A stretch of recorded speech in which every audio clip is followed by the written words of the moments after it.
The movie lied to you. You think Leonidas was a hero, some noble king who sacrificed himself for freedom? Nah. Leonidas was a monster, a manufactured killing machine with zero humanity left inside him. And Sparta? Sparta didn't create him by accident. They designed him on purpose. They took a 7-year-old kid, a literal prince, and threw him into 13 years of systematic torture, abuse, and brainwashing, until everything human inside him died. And what was left? A perfect weapon. A man programmed to obey, to kill, and to die without question. This isn't the story of 300 heroes holding a mountain pass. This is the story of what Sparta did to children to create warriors, and why Leonidas, the hero we celebrate, was actually their most successful monster. Because when you learn what they did to him, when you see how they broke him and rebuilt him, you'll realize something disturbing. Thermopylae wasn't heroism, it was programming. This is the true Leonidas, the worst monster Sparta ever made. And trust me, it's way darker than you think. Before we talk about the monster, you need to understand the factory that built him. Sparta wasn't some noble warrior society. It was a dystopian nightmare state built on paranoia and mass murder. Here's what they don't teach you. Spartans were outnumbered 10-1 in their own city. There were 20,000 Spartan citizens, but beneath them, 200,000 slaves called helots, conquered people who absolutely hated their masters. These weren't just servants, bro. These were an army of enslaved people waiting for the first chance to slaughter every Spartan in their sleep. So how did Sparta survive? Terror. Pure, calculated terror. Every year, Sparta declared war on the helots, not metaphorically, officially, which meant killing them wasn't murder, it was patriotic duty.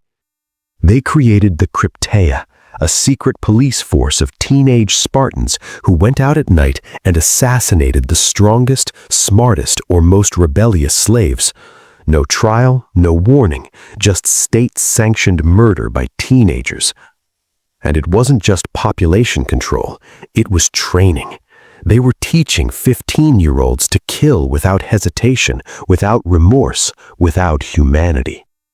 This is the world Leonidas was born into around 540 BC, a world where violence wasn't just accepted, it was mandatory. Now here's the twist that makes his story darker. Leonidas was royalty. A prince from one of the 2 Spartan royal families. You'd think that meant privilege, right? Safety? Special treatment? Wrong. See, his older brother, the firstborn heir, did get special treatment. That kid got to skip the nightmare and grow up in the palace. But Leonidas? Second son, backup prince, expendable.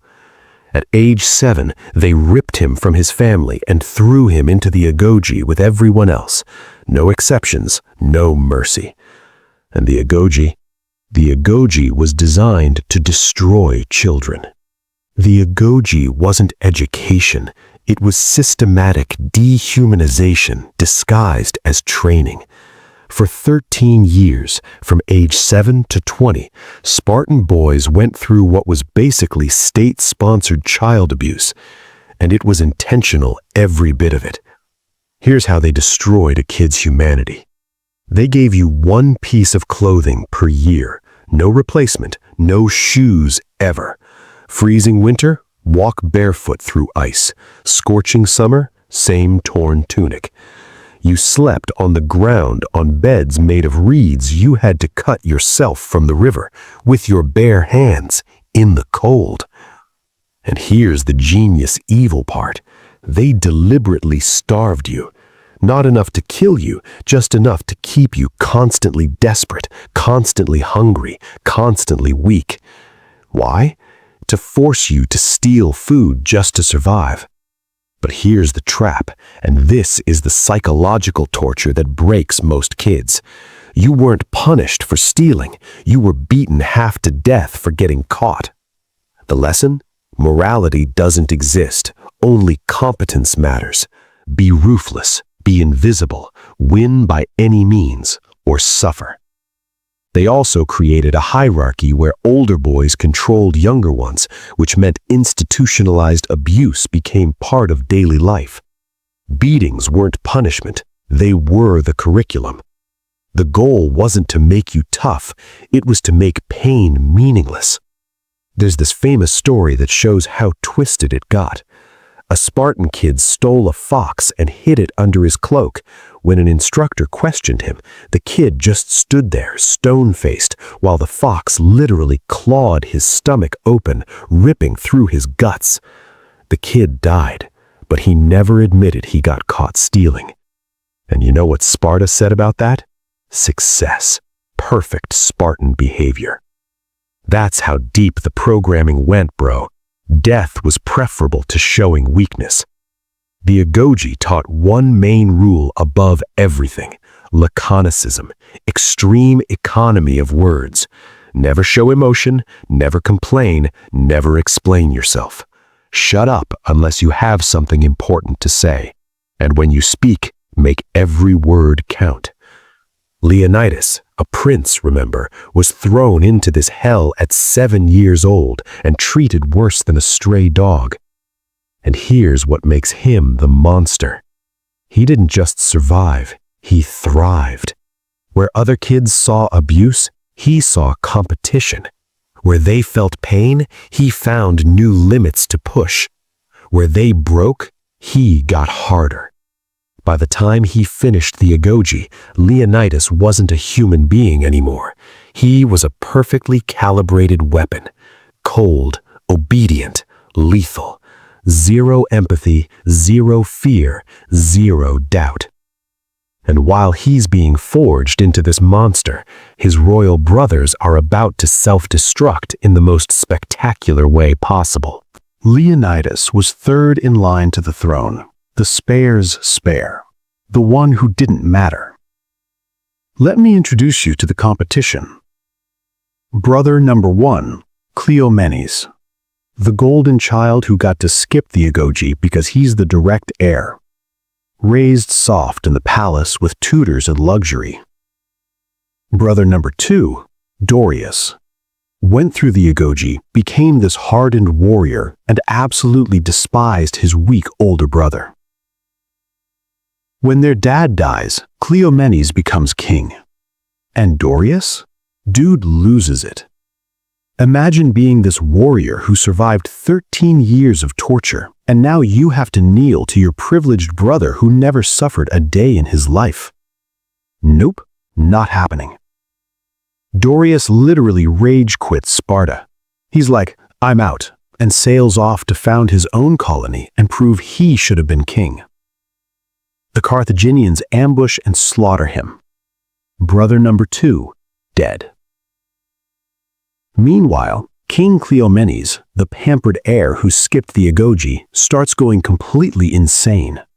He launches illegal wars, bribes religious oracles, breaks every sacred law. Gets so unstable that Sparta's government officially declares him mentally unfit and arrests him. Next day, they find him dead in his cell.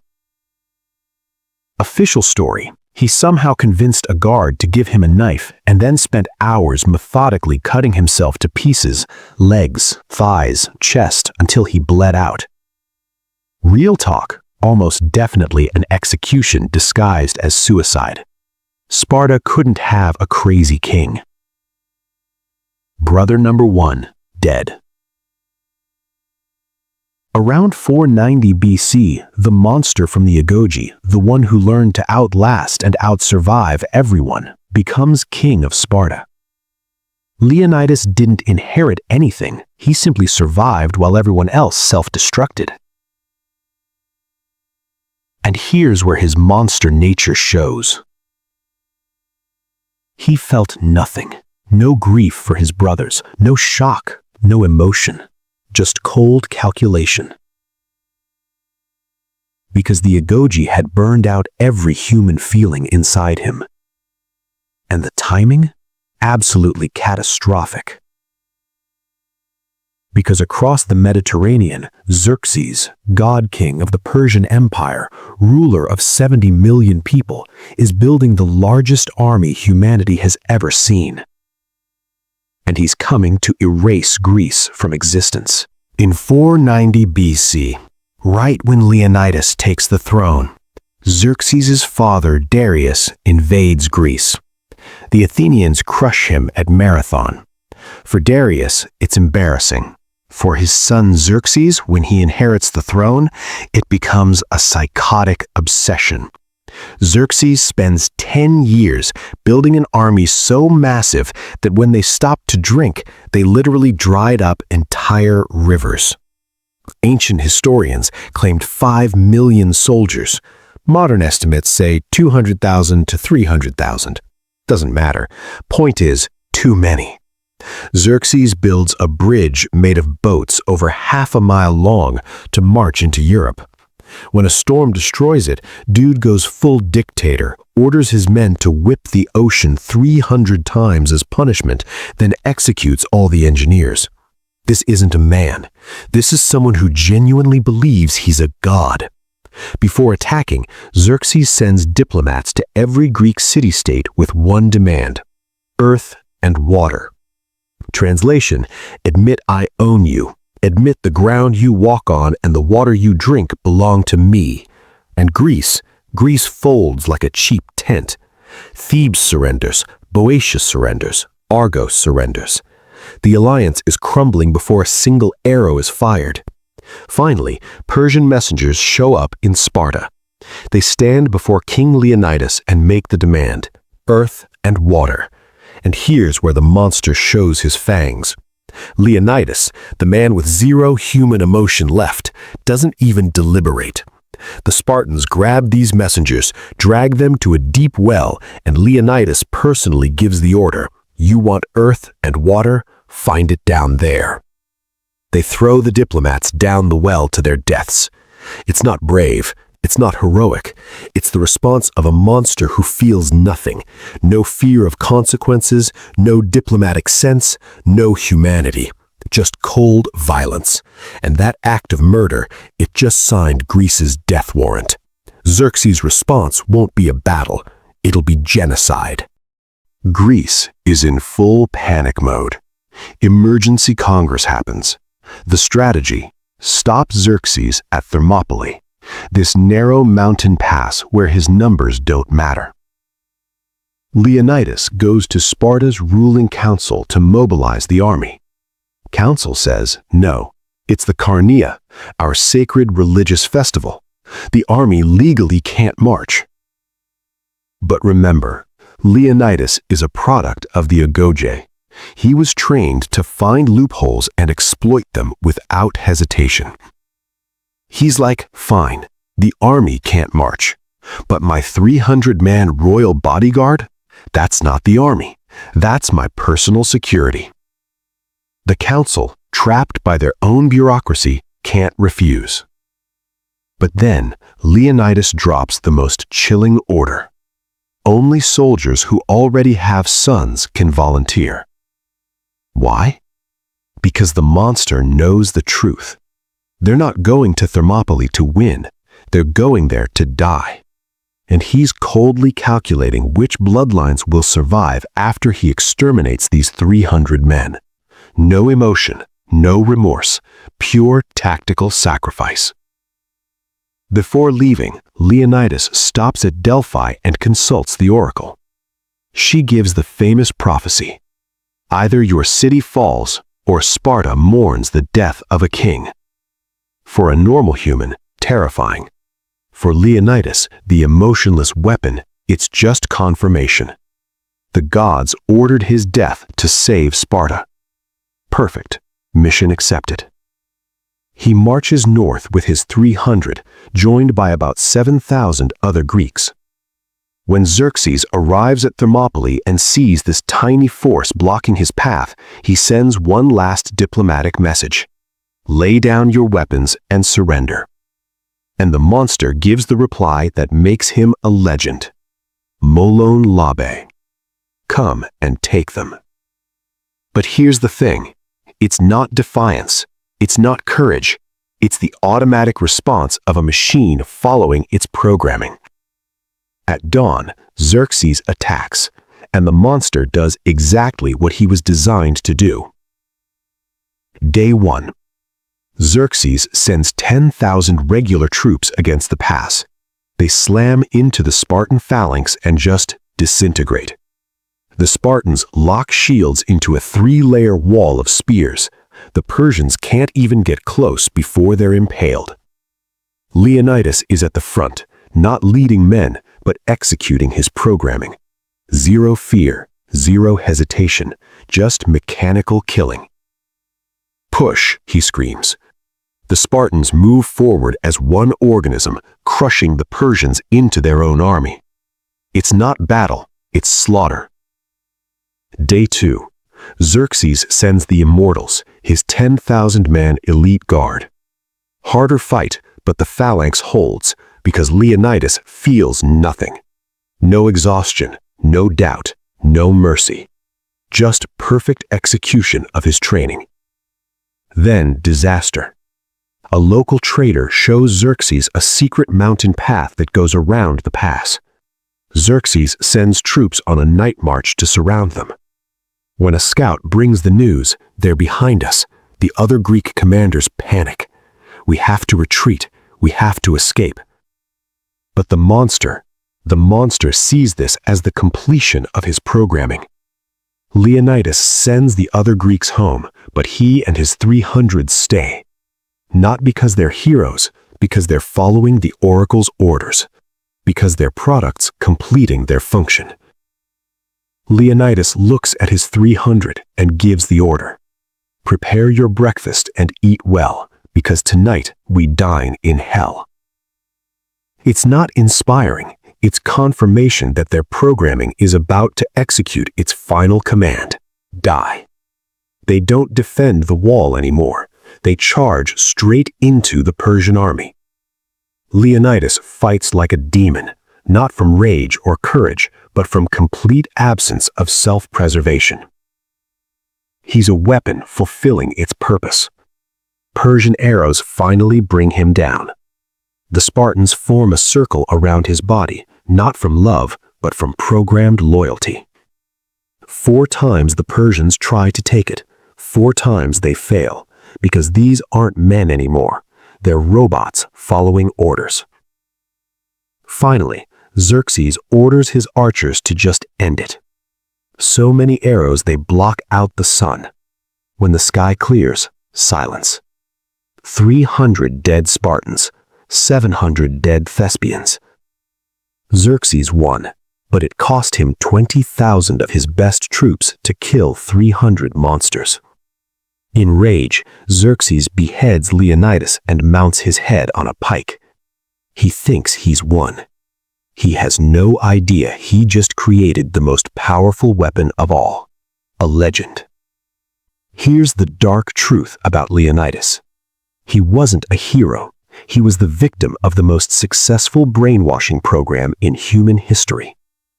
They took a 7-year-old kid and spent 13 years torturing, starving, and beating him until every shred of humanity died. What was left? A perfect weapon. A monster who felt nothing, feared nothing, questioned nothing. And when Greece needed that monster, he performed exactly as programmed. His so-called sacrifice at Thermopylae wasn't heroism, it was obedience. His so-called bravery wasn't courage, it was the absence of self-preservation instinct. His so-called leadership wasn't inspiration, it was manufactured authority from systematic abuse. Sparta created Leonidas by destroying him first. And we celebrate him without realizing he's the ultimate cautionary tale about what humans become when you strip away everything that makes them human. The Spartans weren't great because they were noble. They were effective because they were monsters. And Leonidas? He was their masterpiece, the worst monster Sparta ever made. And 2,500 years later, we still call him a hero.